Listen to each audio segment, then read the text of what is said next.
संत महेश महाराज गाजवे नांदेडकर हे तुम्हाला सद्गुरू समर्थ बाळगीर महाराज यांची कृपा झाल्यानंतर आपल्याला त्याची काय फल प्राप्त होते त्या ठिकाणी 2 शब्दामध्ये मांडते. त्यांना वेळ नाही, पण कोणत्यातरी निमित्ताने औचित्य साधून का होईना पण घरी नदी आल्यावर आंघोळ करायला काय हरकत आहे की नाही? का आंघोळ करून घ्या गुरुनामाची वचनाची. महाराज की जय.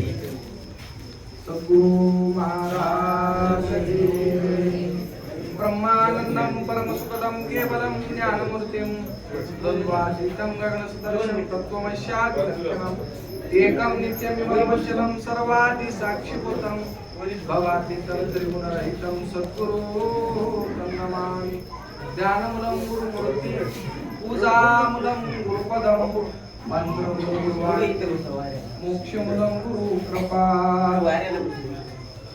तर बघतो आज दत्तभक्त परायण दीपक पाटील यांच्या घराची वास्तुशांती आणि घराच्या वास्तुशांतीच्या निमित्तानं आमच्या गुरु महाराजांचं आगमन श्री संत रुद्रगीर महाराज किवळेकर मठ संस्थान किवळा आताच गुरु महाराजांचं आगमन झालं. महाराज या जन्मामध्ये गुरुचा जर आशीर्वाद असेल तर नशिबामध्ये नसलेल्या गोष्टी सुद्धा प्राप्त होतात. फक्त गुरुचा आशीर्वाद लागतो. आशीर्वाद महत्वाचा आहे. आणि आपले रुद्रगिरी महाराज किवळा मठ संस्थानाचे मठाधिपती. महाराजांना सांगितलं बाळगीर महाराजांवर बोलायचं आहे. बाळगीर महाराज कोण होते? शहादत्ताचा अवतार स्वामी माझा बाळगुरु. शहादत्ताचा अवतार म्हणजे श्री संत समर्थ अन्नदाते सद्गुरु बाळगीर महाराजांचा अवतार. दत्त महाराजांचाच अवतार म्हणजे बाळगीर महाराजांचा अवतार. 4ही युगामध्ये दत्त महाराजांचे अवतार झाले. कृतयुगी आदि हंस, त्रेतायुगी देवदत्त, द्वापारी अवधूत, कलिमाजी शहादत्त, आचार्य आनंद प्रभू, जोका जीवावतरित, कार्तिक पौर्णमेशी पूर्ण काळा दाखवीत, आरती पौर्णमेची. आपल्या आरतीमध्ये सांगितलं कृतायुगामध्ये हंस नावाचा अवतार झाला. ते कशासाठी झाला महाराज?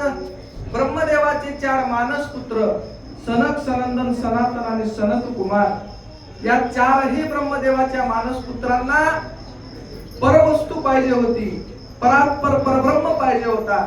त्यावेळेस त्यांनी ही संपूर्ण 56 कोटी प्रथमी पालती घातली की आम्हाला निर्गुण निराकार वस्तू द्या. त्यावेळेस त्यांना ते सापडलेलं नाही. महादेवाजवळ गेले, ते म्हणे आमच्या जवळ ती वस्तू नाही. ब्रह्मदेवाकडे गेले, ते म्हणे आमच्या जवळ सुद्धा ती वस्तू नाही. विष्णू जवळ गेले, ते म्हणे आमच्या जवळ नाही. तुम्हाला जर निर्गुण निराकार वस्तू पाहिजे असेल तर तुम्हाला 100% गुरुला शरण जावं लागते. गुरु शिवाय मार्ग नाही. गुरु हा संत कुळीचा राजा, गुरु हा प्राण विसावा माझा, गुरु विना मार्ग नाही तुझा, देव पाता त्रैलोकी. गुरु साधकाची माय, गुरु सिद्धाला की साय, गुरु कामधेनु काय, संता घरी दुबदशे. गुरु कोण आहे? गुरु साधकाची माय आणि गुरु सिद्धाला की साय. गुरु म्हणजे गुरुची जर सेवा करत असाल, जर कामधेनु जर आपल्या घरामध्ये असेल, आपण इच्छिलेल्या जागेवर येऊन भेटले, हिंडायची गरज नाही. तसं गुरुची सेवा, गुरुचं नामस्मरण जर चालू असेल, जसं आपल्या गुरु महाराजांनी आत्ताच सांगितलं, अष्टप्रहर जर त्या दत्त नामाचं चिंतन चालू असेल ना, तर घरामधले सगळे कलश, सगळे भांडण नाहीसे होतात. एवढी ताकद त्या गुरु नामामध्ये आहे. मात्र गुरुचं महत्व कळालं पाहिजे. गुरु शब्द फार छोटा आहे. पण त्या शब्दामध्ये फार मोठा अर्थ लपलेला आहे. गुरु म्हणजे कोण आहे? गु म्हणजे गुणातीत, रू म्हणजे रूपातीत, गुणरूपाचा होय अंत, याशी नाव गुरुरूप. गु म्हणजे गुणातीत आहे, रू म्हणजे रूपाच्या अतीत आहे. त्या दत्त महाराजांचं रूप कसं आहे म्हणजे काय सांगता महाराज? ती निर्गुण निराकार वस्तू आहे, पण कशासाठी आकाराला आले? भक्तासाठी आकाराला. निर्गुणाचा सगुण झाला भक्ता कारण, निज नामाचे संत उघडले आम्हा काय गुण,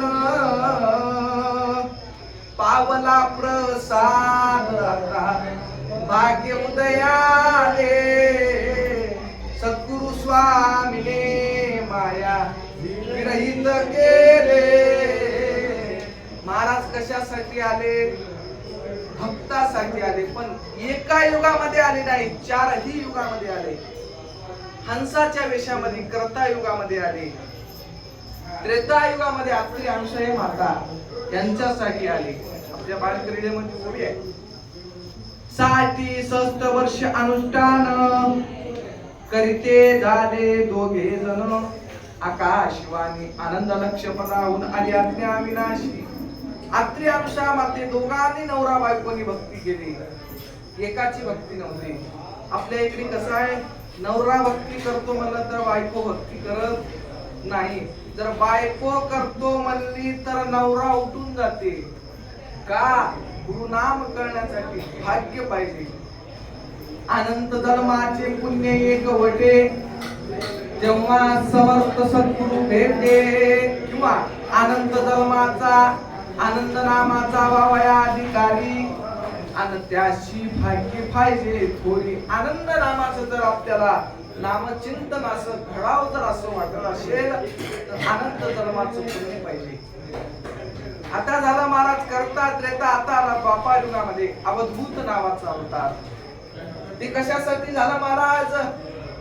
देवदेवसरीला आपण आज सुद्धा माहूरला जाता, आधी देवसरीचं दर्शन आहे, नंतर दत्त शिखराचं दर्शन आहे. असं बघितला का माणूस महाराज? देवसरीचं दर्शन आहे डायरेक्टच गडाला गेला. आधी देवसरीचं का? तर दैवाल्य ऋषीच्या निमित्तानं दत्त महाराज देवशरीला आले. आज सुद्धा आपल्याला 1.25 हाताची जे लिंग आहे आज सुद्धा आपल्याला बघायला मिळते. दैवाल्य ऋषीची सुद्धा भक्ती फार महाराज. दैवाल्य निमित्त आले सयान ऋषी, पाठविले त्याशी मोक्षपती, जीवाचा उद्धार करावया जाण, अनघाते आसन आनंद युगे. आनंद युगासाठी दत्त महाराज माहूरला आसन घालून बसले. आज सुद्धा महाराज दत्त महाराज माहूरला निद्रेसाठी जातात. का?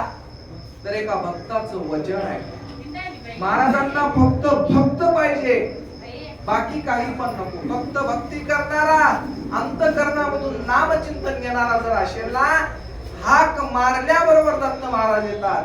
फक्त तसं नामस्मरण त्या दत्त प्रभूचं आपल्याकडून घडलं पाहिजे. आता झालं महाराज द्वापार युगातला, आता राहिला शेवटचा कलियुग. कलियुग अवतरले शहा दत्त, चक्रधरा शिवपदेश देव कलियुगामध्ये शहादत्त नावाचा अवतार झाला. कुठं झाला? राहेर मध्ये झाला.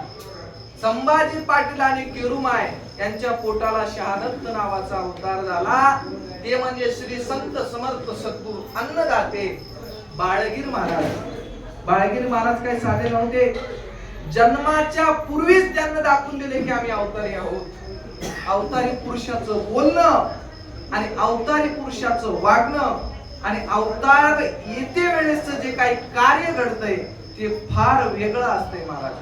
आपण जन्माला येतो 9 महिने 9 दिवस झालं आपला जन्म होते महाराज. आईच्या गर्भातून आपण बाहेर पडतो. पण 9 महिने 9 दिवस झाले, 10 महिने झाले, बाळगीर महाराजाचा अवतार काही येईना.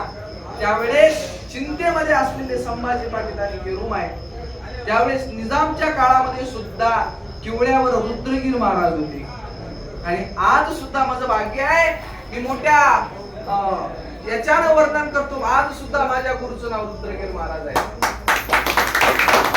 काय महाराजांच्या अंगामध्ये काम नाही, क्रोध नाही, लोभ नाही, कोणाच्या अंतकरणामध्ये द्वेष नाही. ही गुरुची पदवी महाराज. जशी गुरुची पदवी हवी कलियुगामध्ये सुद्धा मला सद्गुरु माझे थोर भेटले.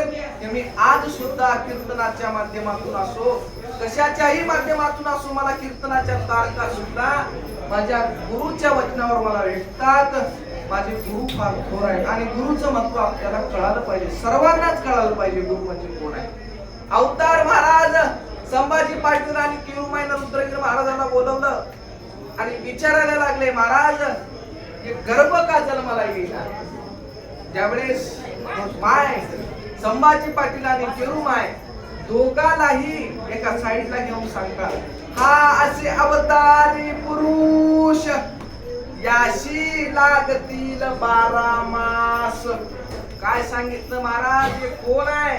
हे अवतारी पुरुष आहे. याला जन्माला येण्यासाठी 12 महिने 12 दिवस कंप्लीट झालं महाराज. त्यावेळेस बाळगीर महाराजाचा अवतार झाला. अवतार झाल्यावर ते तसंच बसले का? नाही महाराज. वयाच्या 8व्या वर्षात 3 दिवस विहिरीत गुप्त, 3 दिवस आणि 3 रात्र बाळगीर महाराज राहेरच्या एका 12 विहीर मध्ये, आता बांधकाम राहेरला चालू आहे. भव्य कुंभमेळा 2028 मध्ये होणार आहे. आमचे गुरुवर्य रुद्रगिरी महाराज आणि श्री संत अष्टकौशल्य मंत नारायणगिरी महाराज यांच्या हातानं कुंभमेळा राहायला 2028 मध्ये होणार आहे. आज मंदिराचं बांधकाम चालू आहे. भव्य दिव्य अशा प्रकारचं महाराज जन्माला आले आणि 8व्या वर्षामध्ये बाळगीर महाराज त्या हिरीमध्ये जाऊन बसले. आपापलं कोणाचं काहीच नाही महाराज. वयाच्या 8व्या वर्षाच्या आत मुलानं काय करावं? त्याला खेळच सुधारणार. आताच्या मुलाबाळाला तर मोबाईल सुधरून देणं चाललंय. आणि महाराज त्या हिरीच्या पाताळाला जाऊन बसले आणि जाऊन बसल्याच्या नंतर तिथं नामचिंतन सुरू केलं. देवा दत्ता दत्ता, देवा दत्ता दत्ता, देवा दत्ता दत्ता, देवा दत्ता दत्ता, अशा प्रकारे महाराज 3 दिवस बाळगीर महाराजांना नामचिंतन केलं. आणि असं चिंतापल्ली आपलं लेकरू कुठे गेलं? संभाजी पाटील केळूमाईला. त्यावेळेस रुद्रगिरी महाराजाला बोलवलं आणि त्या विहिरीच्या काठावर येऊन बाळगुरु असं हाक मारतात. हाक मारल्याबरोबर बाळगीर महाराज वरी येतात. वरी आल्याच्या नंतर काय बघितलं महाराज? 3 दिवस तर हिरीमध्ये राहिले, पण अंगावरचे कपडे ओले झालेले नाही, डोक्याचे केस ओले झालेले नाही, काहीच ओले झालेले नाही. त्यावेळेस कळालं संभाजी पाटील मराठा श्री गुरुचा पिता, कीर्तेव सद्गुरुरायाची माता, रुद्रगिरी महाराज किवळेकर सद्गुरुनाथ, पुत्र फळार्पणी करता अर्थ झाले उभयग. त्यावेळेस त्या किवळ्या मठ संस्थानावर ते पुत्र फळ अर्पण केलं.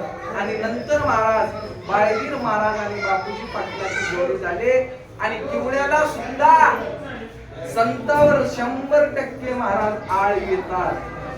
बाळगीर महाराजाला सुद्धा आळ झाले.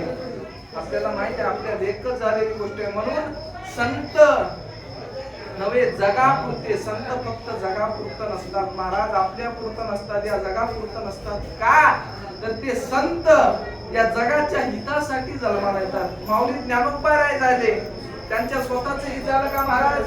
नाही झालं.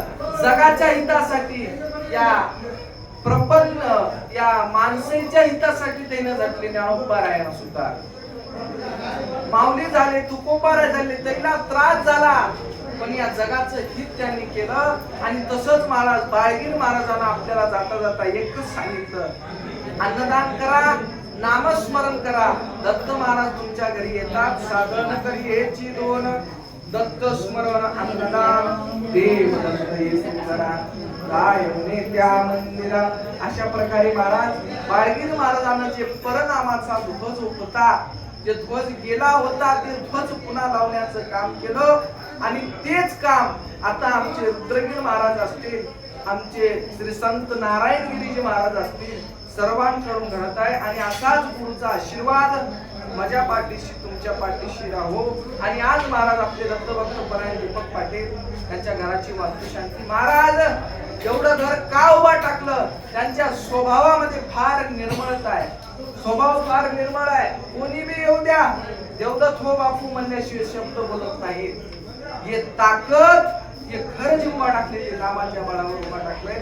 म्हणून महाराज आज गुरुचा आदेश, दोन शब्द बोला. बोलाच्या म्हणल्यानंतर समोर आपल्याला जाता येणार. गुरुचा आदेश मोडता येईना. का तर आपण गुरु करते वेळेस काय सोडल्या महाराज? पाणी पायावर. मला तर 3दा सोडायला लावले, तुम्ही तर 1 तास सोडता. काय म्हणून सोडल्या? तन मन धन देहे सद्गुरु चरणी अर्पण. तनही आपलं नाही, ते मनही आपलं नाही, आपल्या जवळचं धनही नाही. म्हणून गुरु सांगल्याच्या नंतर शब्दाच्या समोर जाता येणार. गेला तर काय होते याचं ज्ञान तुम्हाला आहे. म्हणून गुरुची भक्ती करा. त्या दत्तप्रभूचं नामचिंतन सदा ठेवा. तुम्हाला संसारामध्ये परमार्थामध्ये काहीच कमी पडत नाही. आणि ही जी बुद्धी दिली की गुरु महाराजांच्या आदेशावरून. म्हणून महाराज आजचे हे 2 शब्द आमचे श्री संत रुद्रगिरी महाराज केवळीकर असतील, भगवान दत्तात्रय प्रभू श्री संत समर्थ बाळगीर महाराज असतील आणि या सर्व संतांच्या चरणी, येथील सर्व श्रोतेजन मायबापांच्या चरणी हे 2 शब्द समर्पित करतो. सेवेला पुन्हा जय आनंद, जय जय आनंद.